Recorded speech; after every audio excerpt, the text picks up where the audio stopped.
মক্কায় এক ঐতিহাসিক প্রতিরক্ষা চুক্তির ফলে কি জন্ম নিল নতুন সুন্নি ন্যাটো?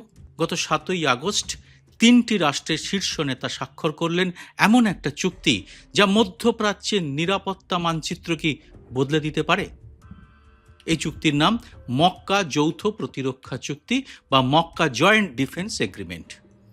সৌদি আরবের যুবরাজ মোহাম্মদ বিন সালমান, তুরস্কের প্রেসিডেন্ট রিসেপ তাইপ এরদোয়ান এবং পাকিস্তানের প্রধানমন্ত্রী শাহবাজ শরীফ এই চুক্তিতে সই করেছেন। চুক্তিতে বলা হয়েছে এই 3টি দেশের কারো উপরে আক্রমণ হলে অন্যরা সেটাকে তাদের উপর আক্রমণ বলে মনে করবে। এর অর্থ প্রায় ন্যাটোর ধাঁচের একটা সামরিক জোট তৈরি হলো। আর এই জোটের সব থেকে গুরুত্বপূর্ণ দিকটা কি? সেটা হলো এই জোটের একটি দেশ পাকিস্তান বিশ্বের একমাত্র পারমাণবিক শক্তিধর মুসলিম রাষ্ট্র। আর এই কারণেই গোটা বিশ্বে এখন সব থেকে বড় আন্তর্জাতিক খবরের অন্যতম এটা। ভারত এবং গোটা দক্ষিণ এশিয়ার রাজনীতিতেও এর গুরুত্ব অপরিসীম। আর তাই এর মধ্যেই এর প্রতিক্রিয়া এসেছে ভারতের দিক থেকে। চলুন বুঝে নিই কেন এই চুক্তি হলো, কি আছে এর ভেতরে, আর এটা মধ্যপ্রাচ্যের যুদ্ধ রাজনীতিকে কিভাবে বদলে দিতে চলেছে, আর এর কি প্রভাব পড়তে চলেছে ইরানের উপর। ইরানকে চাপে ফেলার জন্যই কি তৈরি হলো এই সুন্নি ন্যাটো? আমেরিকায় কি এর পেছনে কলকাঠি নাড়ছে? ইসরায়েল এবং চীন কিভাবে দেখছে এই চোটকে? ভিডিওটিতে ধাপে ধাপে আনব এই প্রতিটি বিষয়ের বিশ্লেষণ।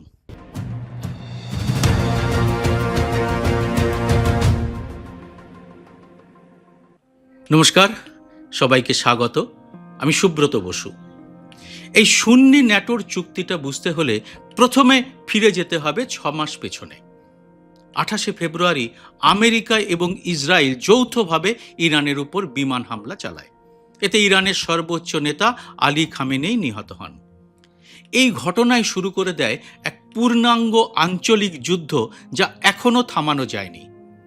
ইরান এই হামলার পরেই ভয়ঙ্কর পাল্টা জবাব দেয়। তাদের এই জবাবি হামলা থেকে শুধু ইসরায়েলই নয়, আমেরিকার তাবেদার উপসাগরীয় আরব রাষ্ট্রগুলোও রক্ষা পায়নি। ফেব্রুয়ারির সেই বড় সংঘাতের পর থেকেই ইরান এবং তার মিত্ররা সৌদি আরব এবং অন্যান্য উপসাগরীয় দেশগুলির উপর ক্ষেপণাস্ত্র হামলা চালাচ্ছে এবং তাদের জ্বালানি রপ্তানি অবরুদ্ধ করে রেখেছে। এতে প্রচণ্ড চাপে পড়েছে সৌদি সহ আমেরিকার বন্ধু মধ্যপ্রাচ্যের দেশগুলো। এর সাম্প্রতিকতম নজির দেখা গেছে মাত্র কয়েক ঘন্টা আগেই। শুক্রবারই ইয়েমেনের হুথি বিদ্রোহীরা সৌদি আরবের দক্ষিণাঞ্চলের নাজরান সীমান্ত অঞ্চলে হামলা চালিয়েছে। এতে অন্তত 11 জন আহত হয়েছেন। এর একদিন আগেই হুথি দাবি করেছে তারা সৌদি বাহিনীর উপর ব্যালিস্টিক ক্ষেপণাস্ত্র এবং ড্রোন দিয়ে বড় মাপের সামরিক অভিযান চালিয়েছে। সংবাদ সংস্থা রয়টার্স জানিয়েছে ইয়েমেনের পূর্বাঞ্চলের সামরিক ঘাঁটিতে হুথি হামলায় মোট 30 জন সরকারপন্থী সেনা নিহত হয়েছে। আর এই হুথি বিদ্রোহীদের পেছনে রয়েছে ইরানের সমর্থন। তাদের অস্ত্র যোগাচ্ছে ইরানিরা। আরও গুরুত্বপূর্ণ খবর হলো ইরানি আইন প্রণেতারা শুক্রবারই একটা বিলের খসড়া করেছেন। এই বিল হরমুজ প্রণালী দিয়ে জাহাজ চলাচলকে নিয়ন্ত্রণ করবে। প্রস্তাবে বলা হয়েছে ইসরায়েলি জাহাজ বা ইরানের ক্ষতি সাধনকারী কোনো সংস্থার সঙ্গে যুক্ত সামরিক বা বেসামরিক পণ্যবাহী জাহাজ ক্ষতিপূরণ না দেওয়া পর্যন্ত হরমুজ পার হতে পারবে না। এই নিয়ন্ত্রণের হুমকি শুধু মধ্যপ্রাচ্যই নয়, গোটা বিশ্ব অর্থনীতিকে কাঁপিয়ে দিয়েছে। এই পরিস্থিতিতে সৌদি আরব বুঝে গেছে শুধু আমেরিকার উপর নির্ভর করে আর ইরানের হাত থেকে বাঁচা সম্ভব নয়। এটাই হলো চুক্তির প্রেক্ষিত। কিন্তু এবার আসবো চুক্তির ভিতরের কথায়।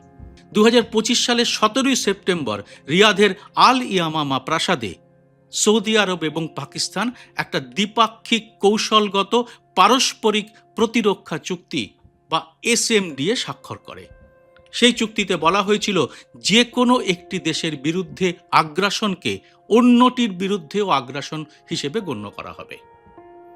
এরপর জানুয়ারি মাসে তুর্কি সংবাদ মাধ্যমে খবর প্রকাশিত হয় তুরস্কও এই সৌদি পাকিস্তান জোটে যোগ দিতে চাইছে। এটা হবে অনেকটা ন্যাটোর আর্টিকেল 5-এর ধাঁচে।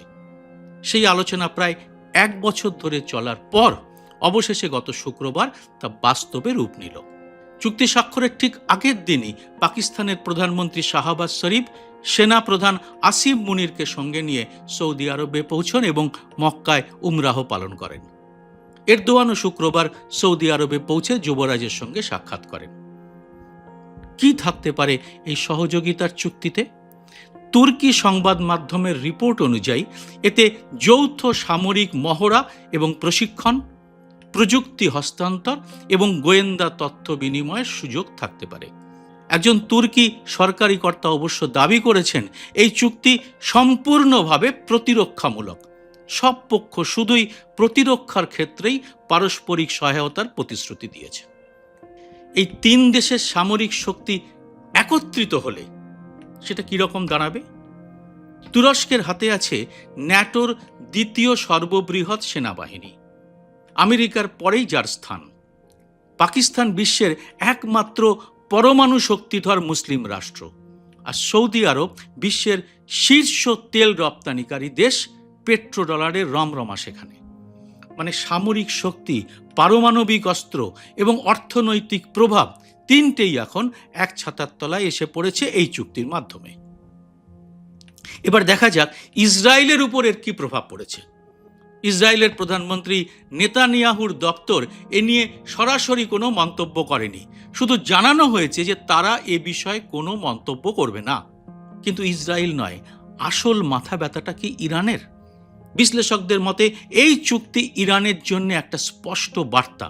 ইরানকে বলা হলো সৌদি আরবের উপর আর একটা বড় হামলা হলে তাদের পক্ষে এবার এগিয়ে আসবে পাকিস্তান এবং তুরস্ক। এতে যুদ্ধ আরো সম্প্রসারিত হবে, ইরান আরো চাপে পড়বে। আর ইসরায়েল এই জন্যেই চুপ করে জল মাপার চেষ্টা করছে। আর এই বিষয়টা ইরানের কাছেও স্পষ্ট। ইরানের পার্লামেন্টের জাতীয় নিরাপত্তা এবং পররাষ্ট্রনীতি কমিটির সদস্য এব্রাহিম রেজাই এক্সে লিখেছেন, সৌদিদের বোঝা উচিত তুরস্ক এবং পাকিস্তানের সঙ্গে একটা কাগুজে চুক্তি তাদের নিরাপত্তা দেবে না, যেমনটা দশকের পর দশক আমেরিকার উপর একতরফা নির্ভরতাও তাদের বাঁচাতে পারেনি। মানে ইরানও বিষয়টি যথেষ্ট গুরুত্ব দিয়েই দেখছে। আর তারা কি এটাও মনে করছে যে এর পেছনে রয়েছে আসলে ট্রাম্পেরই খেলা? আর পাকিস্তানের সেনাপ্রধান আসিম মুনির যে খাস ট্রাম্পেরই লোক, তা কূটনৈতিক মহলে সবারই জানা। মানে সৌদিকে ইরানের হাত থেকে একা রক্ষা করতে পারছেন না ট্রাম্প, তাই ইরানকে পারমাণবিক শক্তির ভয় দেখাতে ময়দানে নামানো হয়েছে পাকিস্তানকে। আর ঠিক সৌদি আরবও এই পারমাণবিক অস্ত্রের প্রসঙ্গটি ঠারে ঠরে প্রকাশ্যে এনে ফেলেছে। সৌদির উপমন্ত্রী রায়েত ক্রিমলি এক্সে লিখেছেন, এই চুক্তি কোনো সামরিক অক্ষ বা সাম্প্রদায়িক জোট তৈরির প্রচেষ্টা নয়। এটা কোনো পারমাণবিক উচ্চাকাঙ্ক্ষা বা অস্ত্র প্রতিযোগিতার সঙ্গেও যুক্ত নয়, বরং এটাতে একটা টেকসই সক্ষমতা গড়ে তোলার উপর জোর দেওয়া হয়েছে। মানে সৌদি নিজেই পরমাণু অস্ত্রের কথা তুলে নিজের আসল উদ্দেশ্যটা স্পষ্ট করে দিল, আর সেই সঙ্গে ইরানকেও পরমাণু শক্তির বিপদের কথা মনে করিয়ে একটা হুমকি দিল কি? এবার আসবো এ নিয়ে বিশ্বের প্রতিক্রিয়ার প্রসঙ্গে। এই চুক্তির প্রতিক্রিয়া এসেছে বিভিন্ন দিক থেকে। পাকিস্তান এতদিন নিজে এই মধ্যপ্রাচ্যের যুদ্ধে কৌশলগত নিরপেক্ষতার নীতি নিয়ে চলছিল। পাকিস্তানের পররাষ্ট্র মন্ত্রক আনুষ্ঠানিকভাবে ইরানের উপর আমেরিকা ইসরায়েলের হামলা এবং উপসাগরীয় রাষ্ট্রগুলোর উপর ইরানের হামলা দুটোরই মৃদু নিন্দা জানিয়েছিল। কিন্তু সেটা যে কার্যত লোক দেখানো ছিল এখন তা স্পষ্ট হয়ে গেল, কারণ এখন তারা সরাসরি হয়ে গেল সৌদি আরবের, মানে বকলমে আমেরিকা ইসরায়েলের অংশীদার। আর এই ব্যাপারে চীনের প্রতিক্রিয়া কি? আর এখানেই একটা গুরুত্বপূর্ণ প্রশ্ন থেকে যাচ্ছে। পাকিস্তানের দীর্ঘদিনের কৌশলগত মিত্র চীন এই নতুন জোটকে কিভাবে দেখছে? কারণ চীন কিন্তু ইরান এবং রাশিয়াকে সঙ্গে নিয়ে আমেরিকাকে দুর্বল করার নীতি গ্রহণ করেছে। তারা তৈরি করতে চাইছে একটা নতুন অক্ষ। এর মধ্যেই তারা আমেরিকার বিরুদ্ধে অর্থনৈতিক যুদ্ধ শুরু করেছে। ব্রিক্সকে সামনে রেখে তারা ধরাশায়ী করতে চাইছে আমেরিকার পেট্রোডলারের একাধিপত্যকে। তাই চীন বিষয়টিকে খুব সহজভাবে মেনে নেবে কি? আর বাস্তবে ঠিক তাই হয়েছে। বেজিং এ নিয়ে প্রকাশ্যে একটা শব্দও উচ্চারণ করেনি, কিন্তু তারাও বিষয়টিকে যে খুব গভীরভাবে নজরে রেখেছে তা তাদের এই নীরবতা থেকে স্পষ্ট। এ ব্যাপারে ভারতের প্রতিক্রিয়াও খুব সতর্ক। চুক্তি স্বাক্ষরের পরদিনই ভারতের বিদেশ মন্ত্রকের মুখপাত্র রণধীর জয়সওয়াল সাংবাদিকদের মুখোমুখি হয়েছিলেন। তিনি বলেন, এটা এমন একটা ঘটনা যা আমরা খুব ঘনিষ্ঠভাবে ফলো করছি। মানে কূটনৈতিক ভাষায় এই ক্লোজলি ফলোয়িং শব্দটার আড়ালে আসলে লুকিয়ে আছে গভীর একটা সতর্কতা। পারমাণবিক শক্তিধর প্রতিদ্বন্দ্বী পাকিস্তান যখন নতুন আঞ্চলিক জোটের অংশ হয়ে যায়, তখন নয়াদিল্লির উদ্বিগ্ন হওয়াটাই স্বাভাবিক। আর এর একটা বড় কারণ, পাকিস্তান দীর্ঘদিন ধরেই ভারতের প্রতিরক্ষা বাজেটের সঙ্গে প্রতিযোগিতায় অনেকটা পিছিয়ে আছে। তথ্য বলছে ভারতের সামরিক বাজেট পাকিস্তানের তুলনায় অন্তত 7 গুণ বেশি। সৌদি আরবের অর্থ সহায়তা কি এই ভারসাম্যে কিছুটা হলেও পরিবর্তন করবে? এটাই ভারতের পক্ষে উদ্বেগের বিষয়। এবার আসবে একটা গুরুত্বপূর্ণ প্রশ্নে, এটা কি সত্যি একটি সুন্নি ন্যাটো? এই তুলনাটা কি সঠিক? চুক্তির কাঠামোটা সরাসরি ন্যাটোর আর্টিকেল 5 এর সঙ্গে তুলনীয়, এটা ঠিক। তবে এর আরও অর্থ আছে। আজ এতে রয়েছে 3টি দেশ, কাল হয়তো মিশর, কাতার, সংযুক্ত আরব আমিরাত বা অন্যান্য সুন্নি প্রধান রাষ্ট্র এতে যোগ দিতে পারে। যদি তাই হয়, তাহলে মধ্যপ্রাচ্যে সত্যিই একটা ন্যাটো সদৃশ্য সামরিক জোট গড়ে উঠবে, আর এটা শীতল যুদ্ধ পরবর্তী বিশ্ব ব্যবস্থায় নজিরবিহীন। তবে প্রশ্ন, এই জোটের পেছনে কি থাকবে ট্রাম্পের খেলা? ইরানকে সোজা পথে জব্দ করতে না পেরে তিনি কি এখন এই চাল খেলবেন? হরমুজ প্রণালী অবরুদ্ধ হওয়ার হুমকি, হুতিদের ক্রমাগত হামলা, আর এখন এই ত্রিদেশীয় প্রতিরক্ষা জোট, সব মিলিয়ে মধ্যপ্রাচ্য এখন দাঁড়িয়ে আছে একটা নজিরবিহীন মোড়ে। পরবর্তী কয়েক সপ্তাহে ইরান কিভাবে এর প্রতিক্রিয়া দেখায়, ইসরায়েল কি কি পদক্ষেপ নেয়, আর এই জোটে আর কোন কোন দেশ যোগ দেয়, তার উপরই নির্ভর করছে এই অঞ্চল শান্তির দিকে এগোবে নাকি আরও একটা বড় যুদ্ধের দিকে যাবে। আপনারা এই বিষয়ে কি বলেন অবশ্যই জানান কমেন্ট বক্সে। জয় হিন্দ, সত্যামেব জয়তে। স্বাধীন সাংবাদিকতার পাশে দাঁড়াতে এবং আমার প্রতিটি ভিডিও সবার আগে পেতে মাসে মাত্র 59 টাকা দিয়ে চ্যানেলের মেম্বারশিপ নিতে পারেন।